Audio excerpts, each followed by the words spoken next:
Esta mañana, representantes de Aspanas Termal manifestaron en rueda de prensa que la actuación de la Xunta de Galicia puede abocar al cierre de esta sociedad de utilidad pública, cuyo fin es la integración social y laboral de personas con discapacidad intelectual.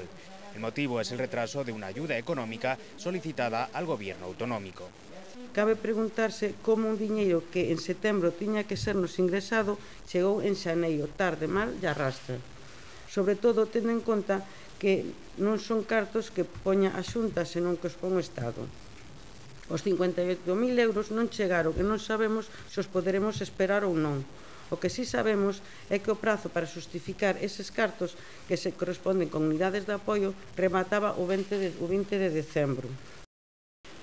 Según sus representantes, las dificultades económicas de Aspanas Termal tienen su origen tras el cambio de la junta directiva de la Fundación Aspanas Asociación, que sería como la empresa matriz, dejando a Aspanas Termal sin recursos.